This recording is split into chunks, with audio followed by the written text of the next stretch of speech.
I think of drive not so much as in driving a car, but as in that sort of internal drive, right? You need drive to push you to where you're going. And sometimes I think we worry that we're not driven. I would argue that it's more that you haven't found the thing that makes you driven yet, right? You can say you're not a runner, but if I put a bear in front of you, you're going to start running.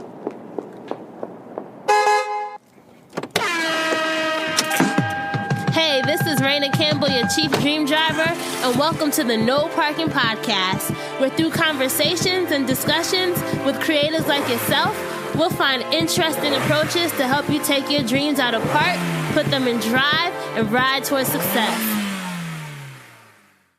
Hey Dream Drivers, welcome to episode 128 of the Dreams and Drive podcast. Today, our guest is Sarah Kunst, and I'm so excited for you guys to hear from her. Not only is her story amazing, it's just so inspiring to hear from a Black female tech investor who also started her own company and who called out some major tech honchos about their treatment of women and sexual harassment in the workplace. So this episode is going to be filled with a lot of gems that I hope leave you all inspired and motivated in your own lives. Thank you to everyone who showed love for episode 127 with Maddie James. If you haven't heard it, I definitely suggest you go back and listen to it after this one.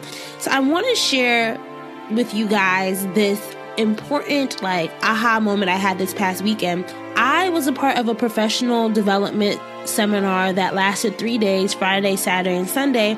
And one of my biggest takeaways from the weekend was this idea that we spend a lot of time living in the past, right? And as our theme for this week's podcast, and this month's podcast, I should say, is really all about momentum. How do you build momentum? And our leader said something that was just so profound to me. She said that, I'm paraphrasing here, but she said that we spend so much time living in our past, right? When really, you cannot change your past, but you can change your future past. So if you focus on envisioning and manifesting this future possibility you have for yourself, then that's how you get real results, and that's how you impact and affect your future past. So I'll let that ruminate with you guys, but definitely think about how can you make a change today that's going to affect your future past. So let me tell you a little bit more about Sarah. She's an investor and entrepreneur and the founder and CEO of Proday. She's worked at companies such as Apple, Red Bull, Chanel, and several venture-backed startups. She's a contributing editor at Marie Claire and has written for TechCrunch, Forbes, Wall Street Journal, Fortune, and Entrepreneur.com. And she also was named a Forbes magazine 30 Under 30, a top 25 innovator in tech by Cool Hunting.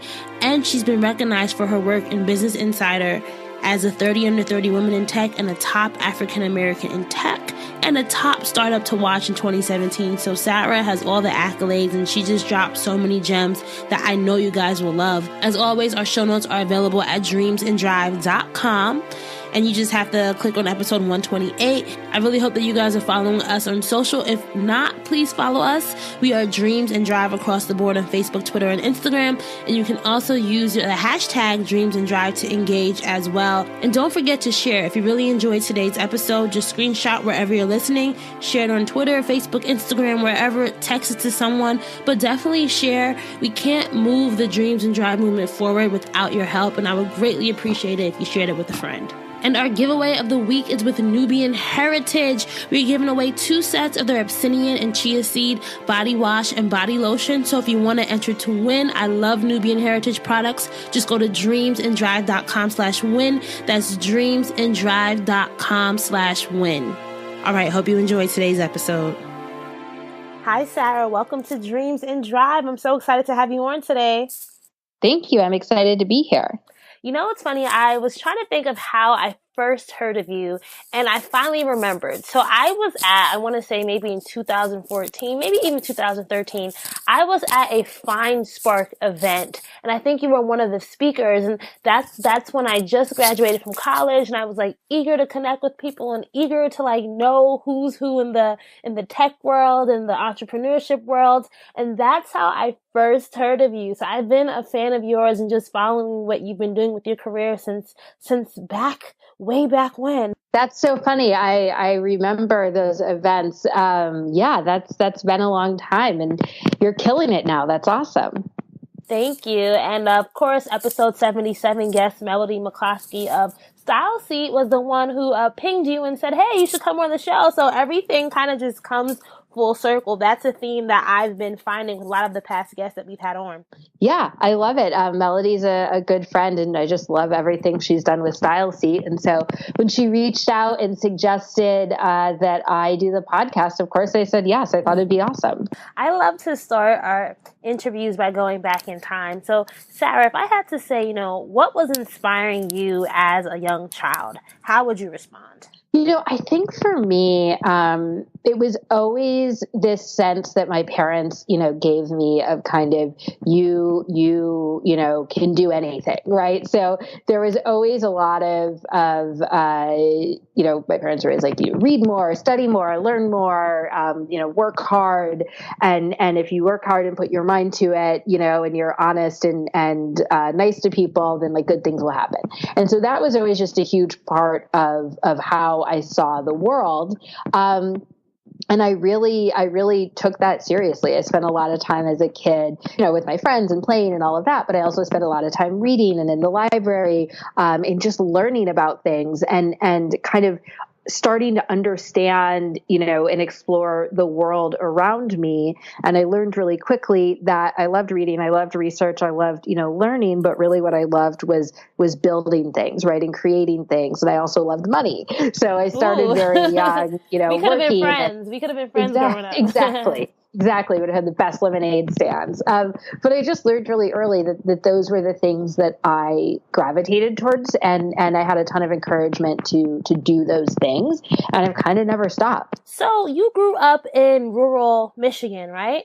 What was that? How do you think growing up in that environment influenced your perspective on the world and your desire to see more of it? It's really interesting. Growing up in the middle of nowhere, and I literally grew up in a town of 300 people. 300? In the middle of a cornfield. Yes, it was a very small town. But the thing that, the interesting thing about it is that you end up, I think, when you grow up in that environment and then you end up living in a big city, you end up with such like an expansive view of the world. Because when I talk to friends who grew up, in Manhattan or Atlanta or Chicago or LA or wherever, they typically they grew up in these big cities and then they went to college probably in another relatively urban area. And now they live in urban areas and they'll probably never in their lives, spend the first 12 years of their lives or spend 12 years of their lives in a town of 300 people, and work on a farm. And so it's really cool to do that because you come away with just, I think, a different perspective on life and on what life is like for a variety of people in a variety of circumstances in a way that, I was always so jealous of kids who grew up in cities, but I think that it's most likely that a lot of us, right, people listening to this, you, me, everybody, will gravitate towards sort of these urban centers where there's cool stuff going on. And it's kind of nice to know what life is like in a completely different place. What was the dream for you going into college? What did you think Sarah, as a young adult would be living or what her life would be like? A lot like this. I knew that I wanted to live in a big city. I knew I wanted to work in a space that really valued innovation. I knew, just a lot of these things. I knew I wanted them. For me, it was sort of always about how do I get them, right? Even in high school and college, I remember, never really taking like the guys I would date that seriously because I was like, well, I know I'm moving to the big city after this and I know I'm going to do all these things. And I don't know if these guys can hang. Right. And so that knowing what I wanted or having an idea of what I wanted later on in my life definitely helped guide me through a lot of the sort of early years of my life and the early decisions because not sort of minute by minute or even month by month, but broadly speaking, right, it would be a question of, what do I want to do this summer in college? Do I want to stay on campus and just sort of party with my friends in Michigan, or do I want to go take an internship in New York, right? And the New York internship, is fun, but it's also exhausting, and you have to take out more student loans, and it's you work a ton, and it's not really that relaxing. But the reason that I would choose it is I knew that that's what would give me an edge for later. And so I've always sort of, it's important to live in the moment sometimes, but I think it's also important to keep your eyes on what you think your bigger goals might be and keep moving towards them. How did you know what you wanted? Because I feel like when I'm thinking back, even in college and before college, I was this dreamer type of person. I didn't know. So like, where do you think that solid knowing of what you wanted your future to look like came from? A lot of it was having parents who encouraged me to dream, and the fact that I was, smart and would read a lot, and always, was from a comfortable middle class family, but always knew I wanted more, even just financially. And so knew that the only way I would get that is if I worked to get that. Right. I think for me, there is a sense of, if I want I'm very logical. So if I want all these things, I need to work for them. How will I get them? And, oh, by the way, I love working. I love building things. I love, using my brain. That's really what makes me fulfilled. And so I haven't always known exactly what the next step what the 5 steps out would be, but I'm pretty good at, it's like when you go on a long run and you're returning and you're so tired and you're like, oh my God, am I home yet? But the only way to get home, right, is you don't know how you're going to finish the race, but you put one foot in front of the other. Yep. And if you just keep doing that, you're going to end up somewhere. And so I've always had a bias towards action, a bias towards forward momentum. And I've just kind of always put one foot in front of the other to keep going. Have you ever taken a personality test? Because when I took mine, I was the Myers-Briggs personality test. I was an ENFJ. What's yours if you've taken one? Mine's an ENTJ, which is it's the same one that Hitler was. So I guess it's a good and bad thing. But it's funny, actually. It's one of the more rare ones for women because it's very being assertive and in charge and all these things that honestly probably more women would be naturally. But by the time you're in your, anywhere from maybe 16 at the youngest, like in high school, you take it. Most people, I would say, take it in college or as a young professional at sort of a professional development thing. I think sometimes for a lot of women, those kind of assertive qualities have been sort of tampered down and sort of beaten out of you a little bit, hopefully only figuratively. And so, it's a personality type that more men often have. And it's also highly correlated with being a leader, with being a CEO, with, running things. I just looked it up on 16personalities.com, and it's characterized as the commander. And some popular commanders are Steve Jobs, Gordon Ramsay, Harrison Ford, Margaret Thatcher, Whoopi Goldberg, Jim Carrey, FDR, Tony Soprano. So definitely a mix of characters. But those people, when you think of them, they definitely are those type of leaders that people both love and respect, So let's think about, you graduated from college. What was the plan? Where did you end up? And what was that first work experience post-college like for you? So right after college, during college, I would intern in New York. And then right after college, I moved to New York, found a full-time job, and just sort of jumped into the working world. I was at Chanel and I was doing fragrance marketing. And it was really interesting. It was 2008. So the economic crisis had started happening.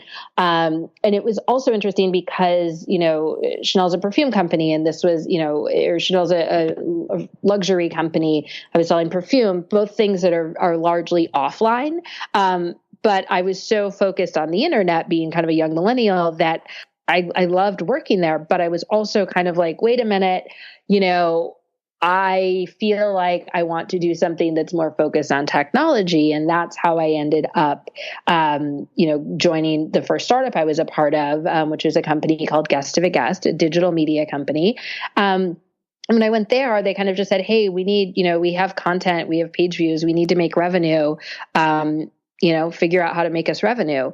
And I just sort of jumped in and did that. And I did it really well. And I was there for a couple of years. And then I left and I went to, I did some freelance consulting for legacy media companies as well as new media companies, helping them figure out sort of how to grow.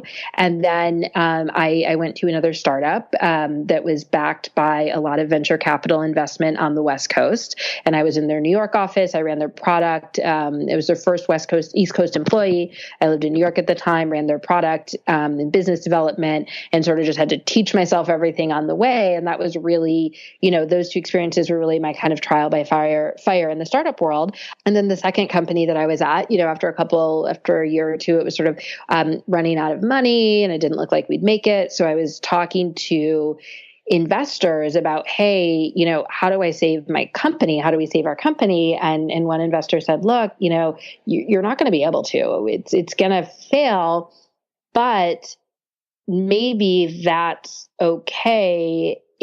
Because maybe you should be an investor, right? Like you're smart, you understand, when we talk about business ideas, you have a really nuanced understanding. I think you could be a good investor yourself. Have you ever thought of that? And I was like, no, I'd never thought of that. That's when I was recruited to be a venture capital investor. And then I did that for a couple of years and was sort of at a crossroads where I was looking for new jobs and, got a really great offer from a fund and I just wasn't that excited about it. And it was one of those things where I was like, if I don't want this dream job, then maybe it's because what I really want to do right now isn't invest. Maybe what I really want to do right now is run a company of my own. And so that's what I did. I started Proday. So this woman says, why don't you become an investor? What did those first few months of getting into the VC world, what was it like? What was the learning curve for you like? The interesting thing about being an investor is there are two different places. There are maybe three different sort of markers of success as an investor, and only one really matters, right? The first is, can you get hired to be an investor? Or I guess, can you get hired into a fund, or if or have you made enough money elsewhere that you can be an investor, right? So that's the first thing. And then once you're an investor, the next question is, can you get into good deals, right? So can you convince good entrepreneurs who have popular or lucrative investments to let you invest, because the best deals have more people who want to invest than people they allow to invest. And then the third piece of it is something that comes years later, which is, was that a good investment, right? So you can think of companies that seemed like they were going to be a huge successful company, and then it wasn't. Everything collapsed and it turned out that it was terrible and all that stuff. So, when you first start VC, it's a lot like business development or sales, right? It's a lot of outbound. It's a lot of reaching out to people. Hey, I'm investing now. Can I meet with you? Can I talk to you? I want to meet companies that do this and this, but not this. Like, who should I talk to? And it's just a lot of meetings, right? And a lot of reading about industries and trying to understand them better and understand, is this company going to be a successful company or not, and why, and all of that. So it's a lot of research. It's a lot like if you've ever done business development, trying to go out, if you wanted to go out and find sponsors for your show, right? You'd make a list of everybody who is at a company that might give you money. And then you'd go out and you'd ask them, hey, what do you look for when you think about sponsors and all of that? So that part of venture, I was very familiar with, even though I hadn't done it before, because it was so similar to a lot of the work I'd done around revenue and business development at startups. And then getting access to good deals, the same, right? So once you kind of figure out what's out there, it's how do you kind of talk your way into it and close the deal. And then that third part, then, you sort of feel proud of yourself. And then you realize, oh, I have no idea how these companies will do. Was that scary?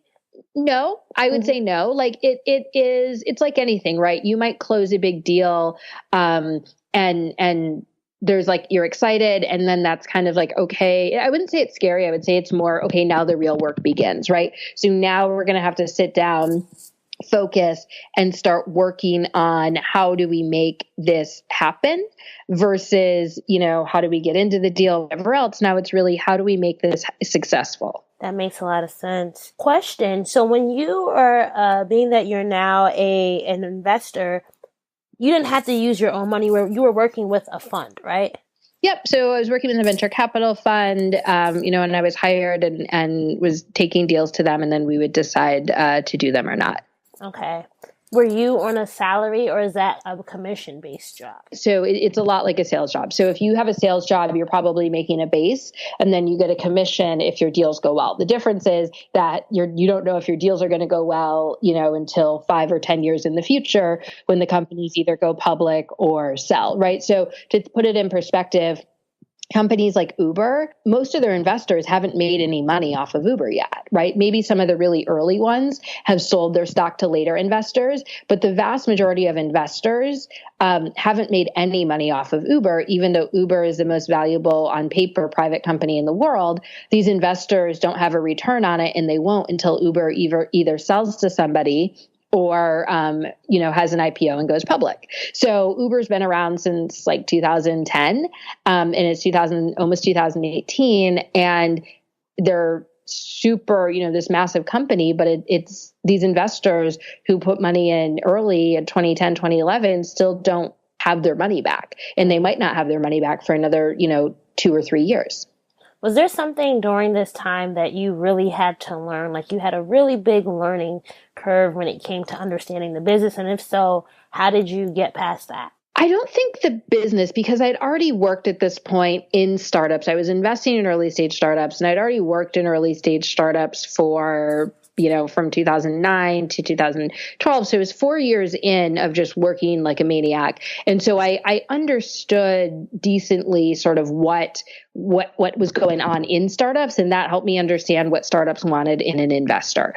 I would say that the harder thing, or the thing that I had to focus on learning, was really not so much around that. It was more around everything else, right? Managing what your investors want and what you want, and how do you, build a good, or what the bosses who are investors, right? The more senior investors, like I would be really excited about something, but maybe it was a space they didn't care about, or maybe it was a space where they'd already lost a lot of money. And so then they would say, honestly, like, we don't want to invest there. And you're like, but this is the best company ever. And they're kind of like, well, we don't care because we're the ultimate, yes or no, and we don't want to invest there. And so there's a lot of those moments that you kind of move through and you realize like, okay, maybe I can't get that deal done. What's another one I can do? And so those are the moments that I think to me were easy. I think were hard. I think when you're young, and really focused and driven and determined and have kind of always just made it happen for yourself, it's easy to figure out how to do things, how to just make things happen. It's much harder when you sort of get to that point where you need other people's buy-in and support and kind of consensus building, and you go, oh crap, like, how do I get that? Looking back at some of the companies that you got to work with, that you invested in and even mentored, what were some of the things or the characteristics of successful companies or companies that were on the path to success? Because as you said, it's kind of hard to see if you'll have your return, but what were just some of the things that you think companies who did it well were doing? Whether or not a company is successful, right? And there's sort of correlation and causation. Whether or not a company is successful doesn't necessarily mean it did a lot of things well, or even the most important things well, right? Sometimes it just means that they sort of got not lucky, but that it was sort of that magic, like right place, right time, whatever, right? There are a lot of incredibly well-run companies where the market is too small, or a competitor, gets bought by a huge company like Facebook. Like before Instagram was purchased, there were a bunch of Instagram competitors, some of which were still doing pretty well. And they weren't that much smaller than Instagram. But once Facebook purchased Instagram, it made it almost impossible for any Instagram competitors to win, because they were always going to be in the shadow of this Facebook and Instagram, and Facebook has kind of unlimited amounts of money. But in terms of the things that I've seen from companies, that in terms of the things that I think make it more likely that you'll do well, and not just in a specific company, but kind of over the course of your career, I think it's a lot of kind of basic things like your mom taught you growing up, right? I think it's important to be honest and to be humble and to help other people. And those sound like such basic things, but almost everybody who starts a company is smart, right? Almost everybody who says, I, am smart and engaged. If you are listening to this podcast, right, you're smart and you're engaged and you're trying to figure things out in your career. You're ambitious. You're hungry. Like you have all of those sort of raw ingredients. The question is, how do you put them together into a cake, right? How do you put them together in a way that allows you to have a good shot at making a great cake? And I do think a lot of it are sort of the intangibles, right? A lot of the pieces of building a tech company or any sort of company at this point are sort of boilerplate. They're not easy always, but they're relatively easy to access. If you wanted to make a eBay competitor, you could Google marketplace, like two-sided marketplace source code, and you could find free code bases that would give you all the code you need to basically build eBay, right? Or you would find even a service that's like, oh, it's eBay, you build your own eBay. It's, you sign up with us and we customize it for you and it's $50 a month or $10 a month or whatever, right? The hard part isn't the technology. It's understanding where's the hole in the marketplace? How do I get customers to trust me? How do I get customers to like me? How do I get them on board with this so that they will like want what I'm selling? Mm-hmm. And so that is the hard part. The hard part isn't, hey, how do I code the next eBay, right? It's how do you get customers to love what you're doing, trust you, and keep using it. And that's where some people get hung up, right? They worry about the wrong things and don't really invest that time in the things that really will matter in the long run. Exactly. So let's get to Proday. So as you were telling us earlier, you were working in the startup industry for a while and you just realized that maybe you wanted something more. Describe to me how you got the idea for Proday or how you figured out where there was a gap in the market and how you can make an impact on that. For me, I had grown up always loving sports, right? I'm from the Midwest, grew up watching sports all the time. There's a huge part of my life. And then, media has also always been part of my adult life and my career. And I realized, and this sounds so obvious, but it was like kind of a big insight, right? Like I didn't know how many kids Michael Jordan had. I grew up in the Midwest, would constantly watch the 98 the 96 Bulls and just completely loved so much about sports. But I realized I don't know how many kids Michael Jordan has. I don't know anything about his life, even though he's one of the most lucrative, and successful athletes of all time. And everybody, including myself, is obsessed with his shoes. And why is that, right?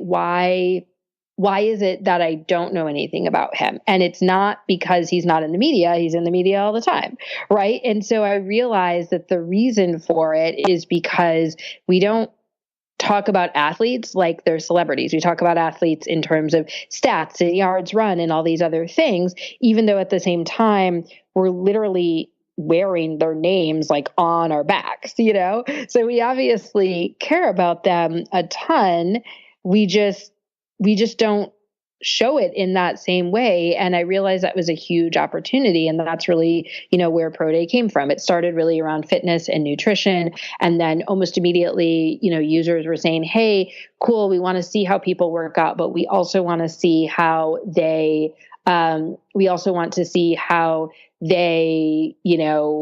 what they wear, what they cook, where they invest, like what kind of cars do they have? What are their political views? Just everything. There was so much demand and we said, okay, we can meet that demand. And that's what we did.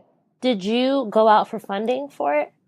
Yeah. So because I had spent so long in tech and because I had spent so many years really just doing nothing except kind of helping other people build their companies.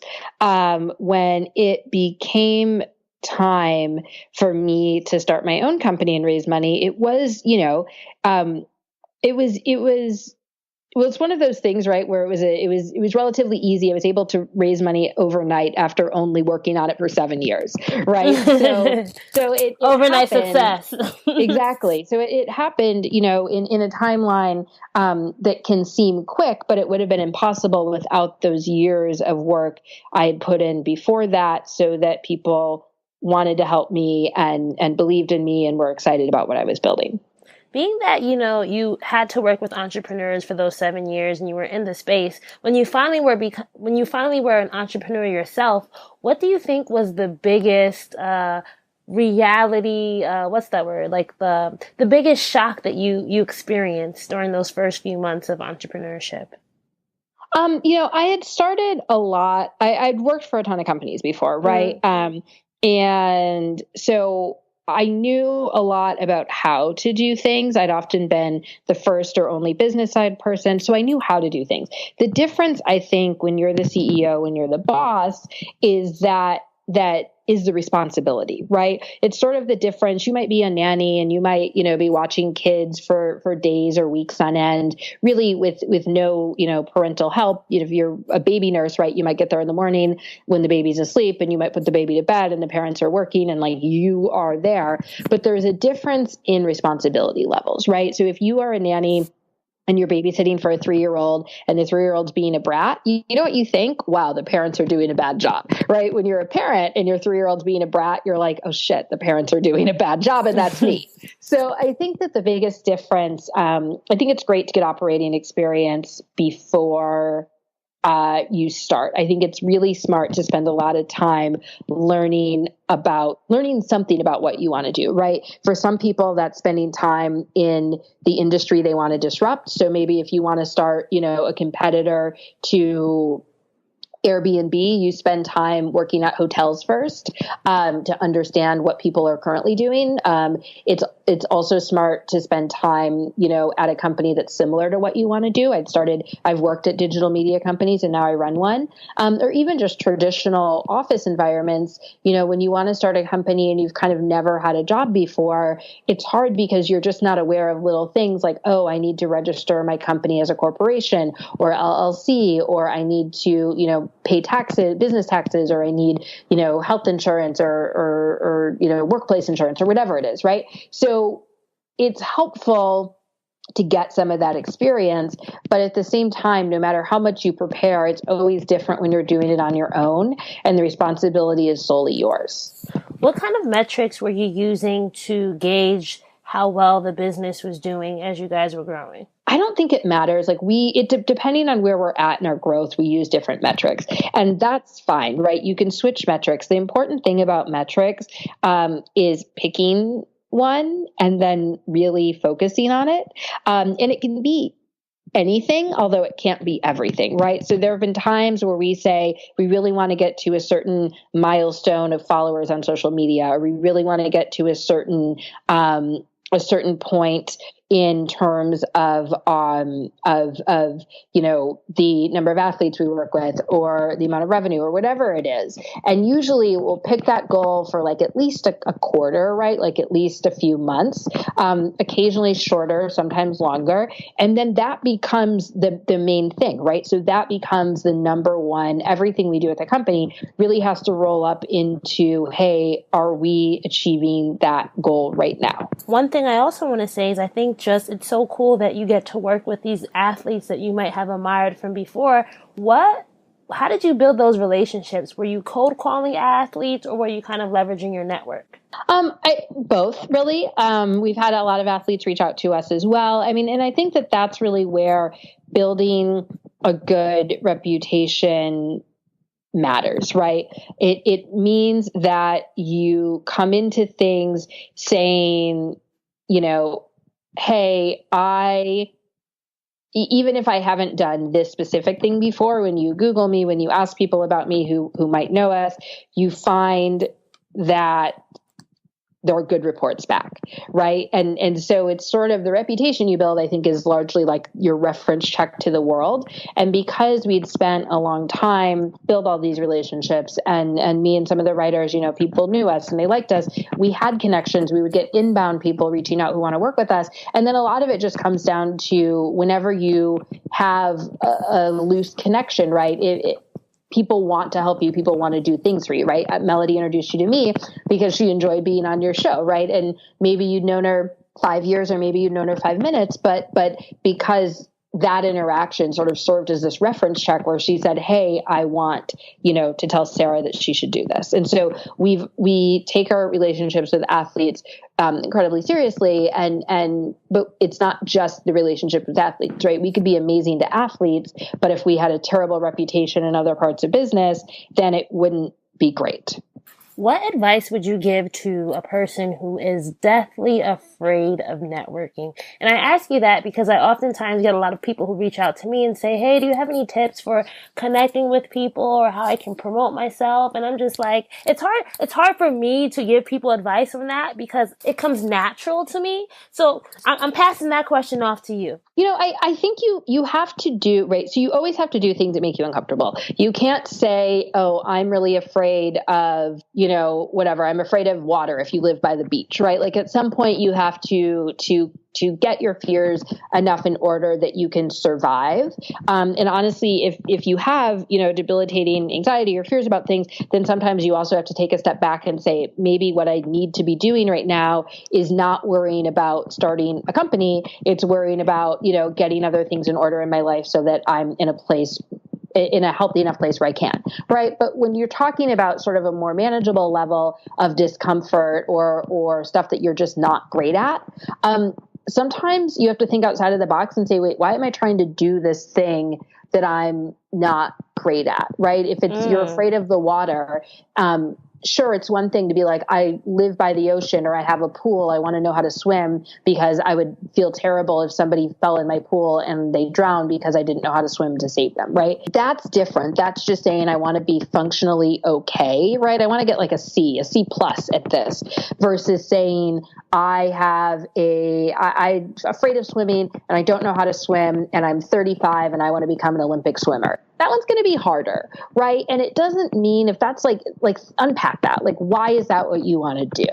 If it's just sort of, sometimes we say things, right? Like, I want to learn how to network. Why? Well, because I want to start a PR agency and I need to know more people to be clients. Well, I'd say two things. One, do you actually need to network to do that? Because you're probably only going to have 2 to 5 clients at once. Do you know people who you're already networked to that you can work with, right? And if the answer, and then they'll refer other clients to you. And, most good PR people, once they get started, are never out networking because they're inundated with customers already. If the answer is no, you really need that, then I would say, well, why not find a business partner who already knows how to do that, right? What are you good at in PR that makes you want to start a PR agency? And you might say, well, I'm great at reaching out to reporters via email. I'm really good at writing emails. They'll always respond. Well, okay. So if you feel like you really need a person who's going out there in person with people,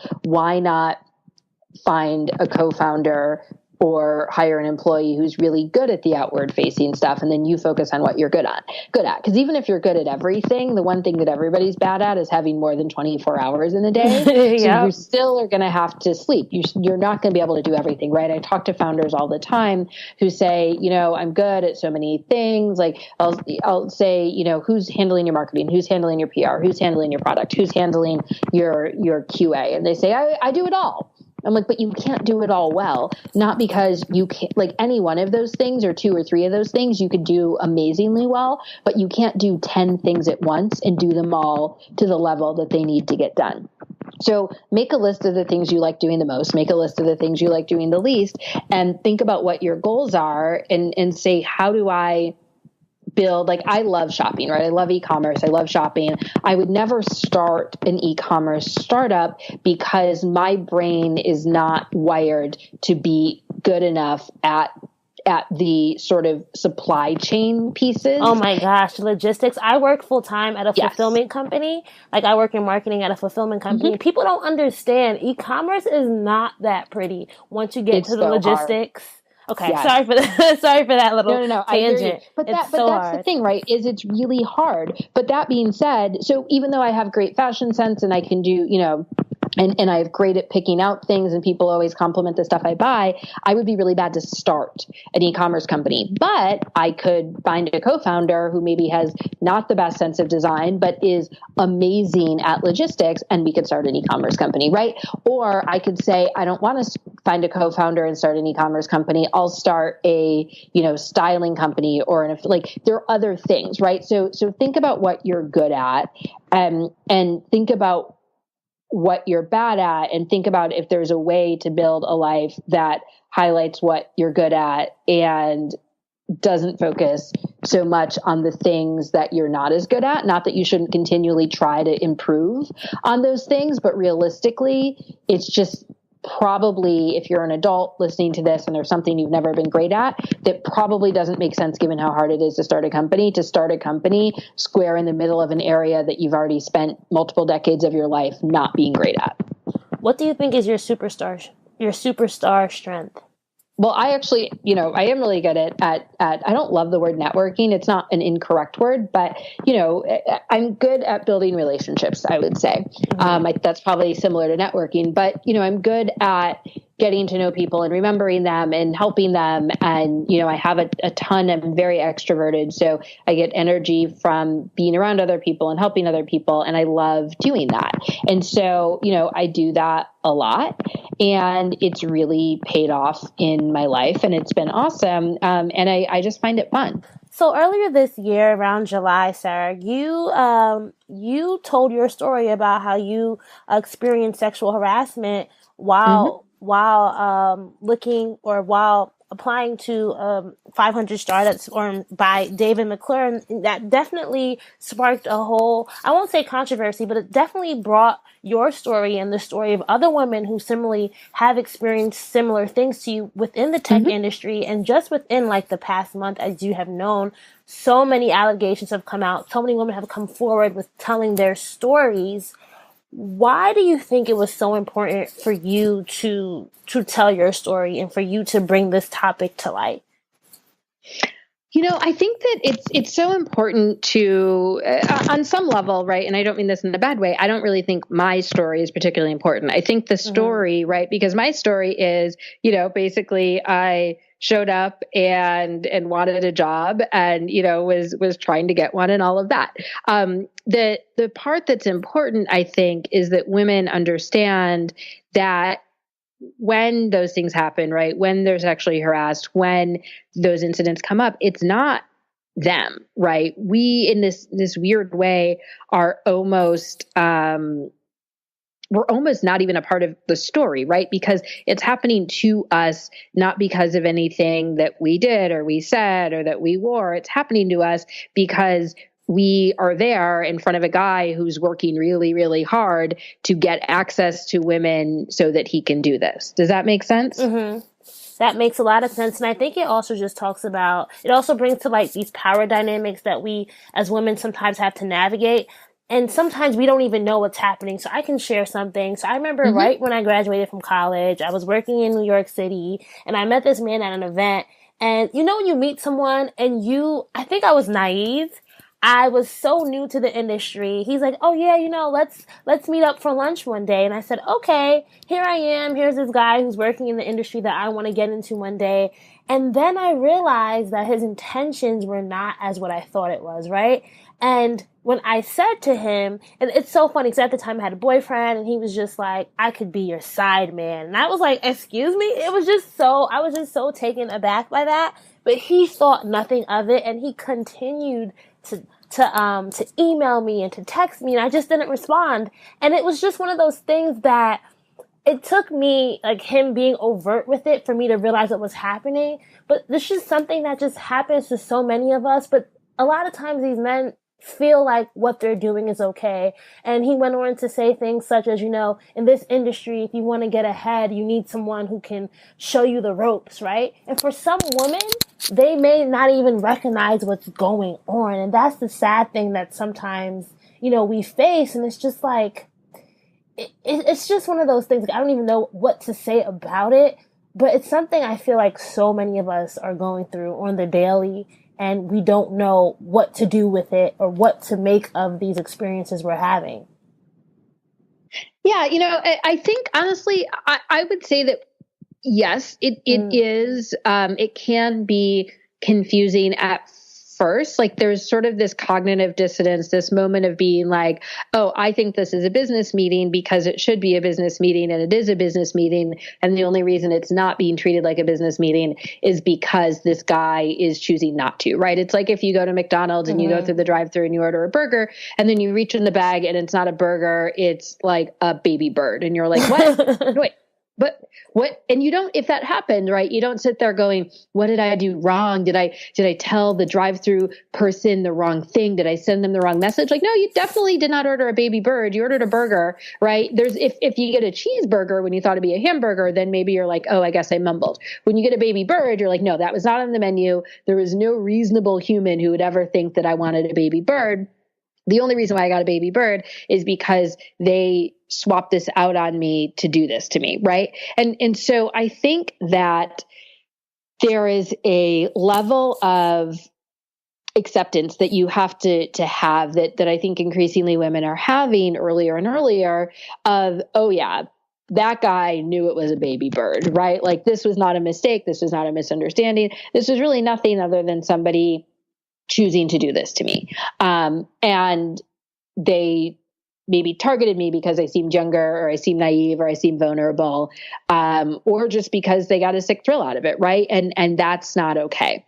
And I think that it's maybe confusing the first time, but after that, you sort of know that it's something that men can do. And obviously we live in a world of men and women, and we'll always, have men in the workplace and everything else. And that's overall a good thing, right? But there are some men who are, a friend of mine posted on Twitter, this interesting, he's an economist, this interesting, sort of math problem, right? Of if only 10% of 90% of women are harassed, right? But only 10% of guys are doing it. Sometimes you might think that if out of 10 guys, only one seems creepy or only one has ever harassed a woman, that only one woman would be harassed, right? Kind of like a 1-for-1. But what actually happens is those guys tend to go on and do that again and again and again and again and again. So every one guy is harassing, let's say conservatively, right? 9 women, which is then why 10% of guys can be harassers and 90% of women can be harassed, right? And most of these women are harassed more than once by people, right? So you might get harassed when you first get to college by the senior who's looking to prey on the freshman. Then you graduate college and then you're in an environment where you're the new person in an industry and you're young, like what happened to you. And then you might end up in a position where you switch careers or you switch jobs or you move. And so then you're the new person again. And so whenever, and not just in those super vulnerable moments, but it tends to be that when women are in a moment of vulnerability, that's when these men who do this, these 10% of men who do this are basically, it's like when your dog, right? When you're making dinner and you have a hamburger sitting out and you look away and your dog knows the second you look away, they're waiting for it so they can steal that burger.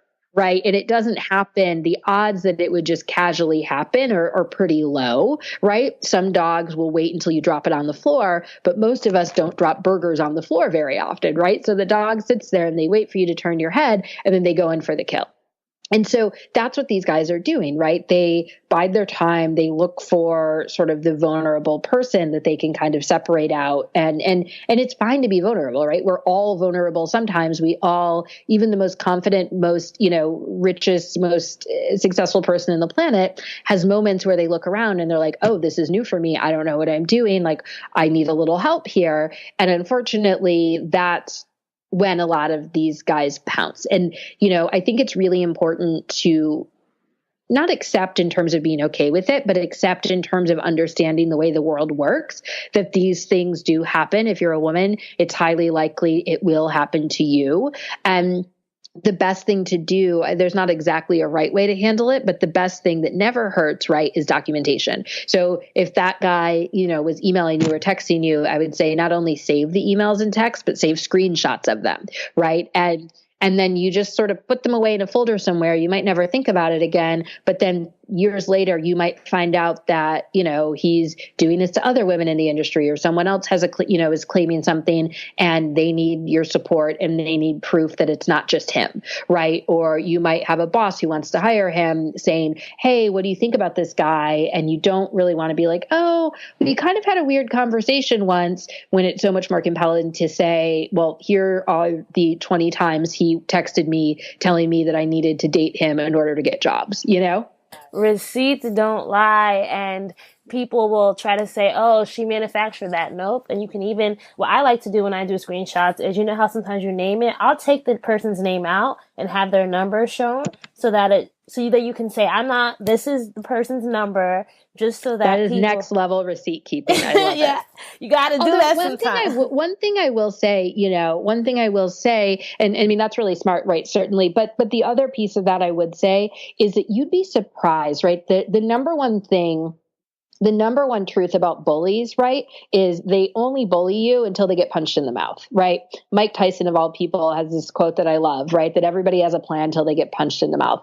Bullies' power, and that's really what this situation is, right? Getting sexually assaulted, getting sexually harassed has nothing to do with sex. Sex and your sex organs or talking about things in a sexual way is, for a lot of people, just the easy button. For a lot of men, the easy button to bully you, right? The same way that often, I'm sure you've maybe had this experience. I know I have. I think most people who are not white have had this, where somebody will call you a racial slur.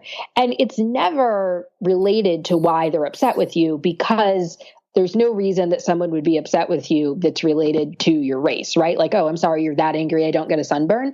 But the reason that they fall back on a racial slur is it's sort of the easy button of, I'm going to hurt you and dehumanize you and make you feel bad. And for men, for the men who do this, that is the easy button to how to treat women this way, right? So that's what they do. And it's certainly, you feel violated in a sexual sense, but it's not about sex. They're bullies. And so it's about power. And so with that, right, when you think about it, and certainly it 100% depends on the situation, but when you keep receipts, right, often as soon as you push back, their game is up, because the whole way that the system works is the idea that they can do whatever they want to you, and you'll never, not that you can't fight back successfully, because most of these guys are terrible at covering their tracks, especially in the digital age where it's very hard to communicate with people without leaving a record. So it's not that they can't cover their track. It's not that they can cover their tracks so successfully. It's that they think that they almost don't need to, because they think that there's no way that you can come back at them in a way where you could ever win. And so what we're finding now is like, no, you really can, right? You really can put your receipts together. If a guy, like, every time you're ever harassed by a guy, keep in mind that it's only 10% of guys who do this, but 90% of women are getting harassed. The odds that whoever's harassing you isn't doing it to not 8 other women, or won't do it to 8 other women in their lives, is almost zero, right? It's very, very, like, if somebody's high on bath salts and they assault you, yes, maybe that's a crazy one-off and they'll, go to rehab, get arrested, whatever. But when your boss, or when somebody who comes up to you at a networking event, when somebody who's should know better chooses to do it, and they do it in such a way, like you said, if that guy had come up to you and just grabbed your butt, right, you would have shoved him off and been like, what is wrong with you? But he had the whole approach, and let's talk, and I'll help you, I'll mentor you, come to lunch. You don't just do that right the first time, right? By the time you have that whole system down, it's because you've done it more than once. So when you keep those receipts that it's very, very, very likely that if you ever need to show those receipts, there's going to be a bunch of other women who have them as well, because it's not something that he just did once to one person and happened to do it, in a relatively smooth way that another woman who is less confident, might have felt pressured into kind of acquiescing to. Thank you for that. I think you definitely brought up a lot of good points and a lot of, just a reminder for women not to feel like it's something they did. And as you said, these men have done it before. And, I love the way you broke it down. I don't want to try to paraphrase it and say it wrong. But if you want to hear Sarah say it again, you can pause this and rewind. But, Sarah, before we, as we wind down, there's one thing. I was reading an article that you wrote where you led with less than 4% of startups are led by Black women, and you're one of them. What kind of a legacy and impact do you hope to leave? I think that the thing that I want to do, right, the thing that I love is building businesses. And, if you build a business well, you should be making money. And I love that part of it too. But what I found, right, all I ever set out to do was just build cool businesses. And what I realized after a few years in the business world is that there were all of these sort of obstacles that couldn't really be explained in any other way other than, oh, this is happening largely because of my gender or my race, right? And we've all seen all the studies that show that, unfortunately, that's depressingly true. So for me, all I want for the people who come after me is for them to be able to you still have to work hard, right? Mark Zuckerberg, I've met him a couple times. I don't know him personally, but he works really hard, right? He's working crazy hard trying to build Facebook. Every successful company, even ones run by, white dudes who might seem like they kind of have it all. Everybody has to work hard. Jeff Bezos, the guy who started Amazon, he works really hard, right? Everybody has to work hard, and it's very hard to make companies work. It's very hard to make careers work most of the time. They kind of just go, okay, right? They're not huge successes. But, and this is the important part, but when you look like Jeff Bezos or Mark Zuckerberg, it's so much easier because there are a million. I read an interesting study recently that when you talk to mid-level or senior executive women about what their challenges were, it was all about how they were perceived in the workplace and all of these sort of gender-driven issues, right? In getting equal pay and getting respect and not being sexually harassed. When you talk to men, it was all work stuff, right? It was all work stuff. It wasn't like, oh, well, I wore this, these dress pants, and then somebody made a rude comment, and then somebody else, didn't want to give me a promotion because they didn't like that I spoke up too much or I didn't speak up enough. It was all like, I really enjoyed building a company from $1 million in revenue to 10 million, but getting to 50 million is really hard, and here's why.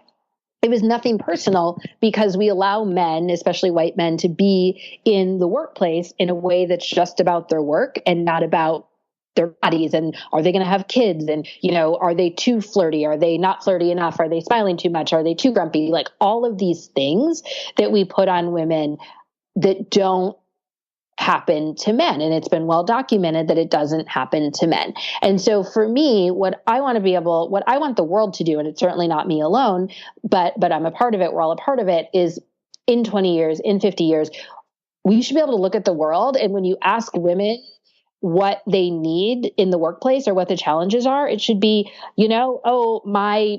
the taxes in this one particular area of business are so high that we might have to shut down that international market. Like that should be the number one problem, right? Not my boss keeps sexually harassing me.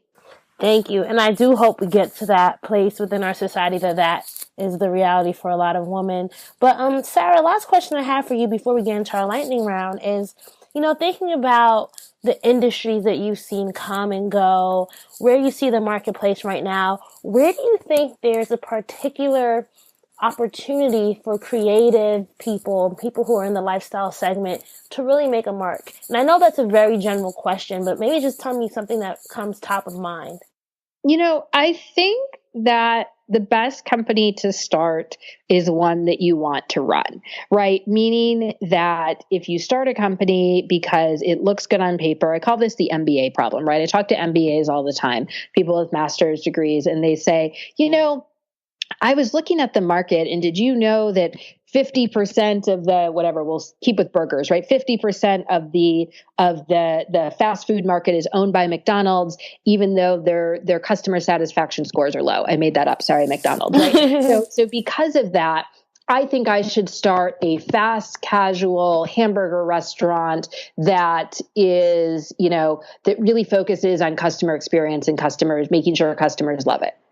And then at that point I say, do you love hamburgers? And they're like, no, I'm a vegan. But I'm like, no, because you don't want to do this for the next, 5-10 years of your life. If you don't love hamburgers, you're going to get really sick of flipping burgers, right? Whereas if you look at that and say, okay, one, it should play to your strengths at some extent, right? So think about the problems that you have in your daily life. Also think about where you're at in your daily life.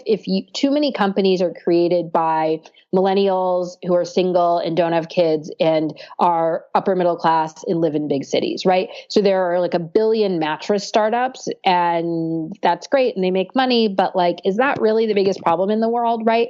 So look at your own problems in the world. Think about more broadly, right? What are other problems that you can, who are other people who are maybe different from you, who have different problems? And talk to them about their problems and see if you can find a co-founder and start thinking about how do we solve these problems, right? And then think about, once you kind of know the problems you like, start thinking about what you're good at. Is it that you're good at, like, I could have said, hey, I don't think that people know enough about athletes' lives off the court. And I could have started a social media agency for athletes, right? Where I did their content for them. I could have started an events or experiential thing where people can like come in and hang out with athletes. I could have pitched a TV show where you see behind the scenes. Like, there's so many different things to do. But I said, well, I love digital media. I love, mobile and most of our content is consumed on mobile. I love tech and internet, and I want to start a digital media company. I don't like the agency model. I just personally prefer, to do something that's like a little bit more scalable. So those are all the things, right? I found a problem that I felt existed that other people agreed with. Sports is a massive industry. We love athletes. We don't know anything about them. How are we going to get to know them? Then that part of it became, where are my strengths and weaknesses and what makes sense for me personally to solve this problem that could have 50 different solutions. And so then I did that. And then from there, it really becomes, how are you going to execute it, right? What's one thing you can do every day to get a little bit closer on the execution front? And it's not going to be that you fix it all in one day, and that's fine. But every day you just want to get a little bit closer so that then one day you wake up and say, okay, wow, I solved a lot of this problem. That's great. Thank you so much, Sarah. I have so many notes here. I was so inspired by this conversation, so I know that our dream drivers listening in were inspired as well. But let's get to our lightning round. So this part of the interview, I'm going to give you a prompt, and I want you to tell me the first word that comes to mind, and we're sticking with our whole dreams and drive metaphor, okay? Perfect. I'm ready. The first word is park. Honestly, I immediately pictured like a park bench, sort of which, sometimes you have to take a moment to sit down and look around you and go, oh, this is really nice. Like, we're so focused sometimes on the drive part that we sometimes forget to dream. So I think, sit on a park bench and contemplate how lovely your life is. Reverse. Sometimes you have to back up and say, wait, is this what I'm supposed to be doing? Is this the path I'm supposed to be on? Is this where I want to be? Because sometimes it won't be. And it's okay to reverse and go the right way down the road instead of kind of circumnavigating the road to find the right place to go. Neutral. I think sometimes, especially right now with what's going on in the world, we're really pushed to have a really hot take on everything, right? To have a really aggressive opinion.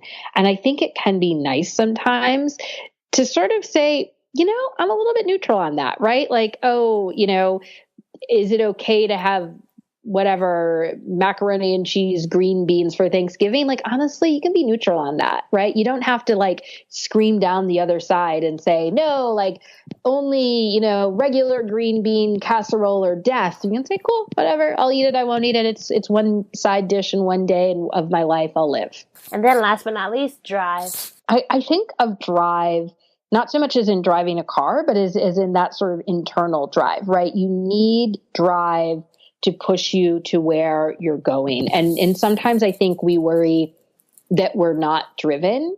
I would argue that it's more that you haven't found the thing that makes you driven yet, right? You can say you're not a runner, but if I put a bear in front of you, you're going to start running. You're going to run. Exactly. So it's just the question of like, what makes you, where is your drive?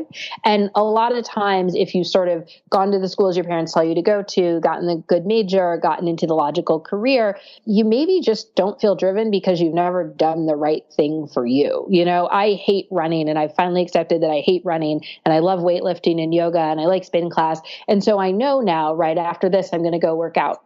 If I was telling myself I have to go for a run, I'd look outside the windows and I'd say, oops, it's a little bit too dark. I'm not going to go for a run. And I would do that every day for the rest of my life. But instead, you know, I have the fancy gym membership that I love, and I have the workout clothes that I love, and I have, you know, the playlist that I love, and I'll go to the gym and I'll work out because I've created a situation where I feel driven to work out. And so to me, everybody has that situation where they'll have drive. It's just continuing to find it, because we all have bills to pay, and you might as well spend your working hours doing something you love versus something you hate. Thank you, Sarah. And if you want to be a dream driver, you have to have your keys to success. So tell me 3 things that every dream driver needs in their toolkit before they hit the road. You know, I think that the 3 things you need are, I think, drive. Again, I just think it's so important to find out what makes you feel driven, and kind of what your purpose is. And it's not always a lightning bolt. It might take a while to find it. You just keep driving towards what feels good. And I think, you know, a compass, right? I'm going to keep your theme. A compass, not necessarily a map, because you don't always have to know exactly where you're going, but you do want to keep in mind, you know, which way is up and which way you should be headed. And then I think the third thing is, you know, a seatbelt, because we drive and we have a compass, and, you know, we hope for the best, but when it doesn't work out, you need to keep in mind, you know, hey, I have that little bit of money in savings, or hey, I have that friend I can call, or I can always, you know, go and live in my parents' basement again for a couple of months, right? You want to have a contingency plan, even if you never use it, because you certainly don't want to end up in a situation where you need it and you realize that you have not even the first idea of what to do. Thank you so much, Sarah. This has been so fun talking to you today. Can you tell our dream drivers where they can find you online if they want to learn more about you or Proday? Twitter is always a great place. I am on Twitter and Instagram, just my name, Sarah Kunst, SarahKunst, and then proday.co. Thank you so much. Awesome. I'll talk to you soon. All right, so that's a wrap for episode 128 with Sarah Kunst. I hope that you enjoyed hearing her dream driving story as well as her keys to success. And if you want today's show notes, just go to dreamsanddrive.com and click on episode 128. And I also encourage you guys to check out and explore our website as well. You definitely want to check out our Dreams and Drive Facebook group. You can request access by going to dreamsanddrive.com/Facebook, or just search Dream Driver Mastermind the next time you're on Facebook, which will probably be pretty soon. I love it when you guys are sharing this episode with a friend. And as I said, it's so integral, it's so important that we share these episodes and that we get other people signed on to the Dreams and Drive mission. So my favorite to you today is to screenshot this right now, wherever you're listening, and commit to sharing on Instagram, Facebook, or Twitter. I would really appreciate it so much, you guys. And also make sure that you're subscribed to the podcast. So wherever you're listening, whether it be Apple Podcasts, Spotify, iHeart, SoundCloud, Stitcher, TuneIn, wherever, hit that subscribe button so that you're notified every time we have a new episode. And I also want to make sure that you guys are entering our Dreams and Drive giveaway of the week. It's such an honor that we're getting brands to partner with us each week. So please, please, please, let's participate. This week's giveaway is with Nubian Heritage, and we're giving away an Abyssinian and Chia Seed body wash and body lotion. 2 people are going to win that. 2 people. So please, please, please go to dreamsanddrive.com/win. That's dreamsanddrive.com/win if you'd like to enter. So I want to take some time, as I promised last time, to read some listener reviews. I appreciate all the reviews and love we get on Apple Podcasts. So I want to take some time to shout out the people who took the time to actually leave reviews. So we have 3 reviews we're going to read today. The first one's coming from Big Eyed Girl. I don't know what your first name is. Raina, you are the truth. Not only are you encouraging, but you provide a solid foundation on how to break old habits and step out on faith right where you are. I have been so parked, but listening to your podcast over the past year has truly helped me to get this wagon into gear, and I'm rolling. Your platform has exposed me to even more inspiration through your guests. Yes, honey, just keep going. This one is coming from Booney Breakdown. Love this show. Raina and her amazing guests always drop jewels when sharing their experiences. You definitely want to check out this podcast. Thanks, girl. This one is coming from Sharice. Raina is empowering women. She encourages others to keep going and believing in themselves. Even though I haven't continued with my podcast, her encouragement and uplifting words let me know that one day I will get there. Even though I haven't started at all, just listening to these positive stories let me know that I can become that person one day. Yes, you can, Sharice. So please keep listening, and I appreciate you guys so much. Next week's episode is going to be with Laura Roeder, and we're going to be talking all about how we can keep momentum in our businesses through social media. And she's going to share her story of building the company and social automation tool, Edgar.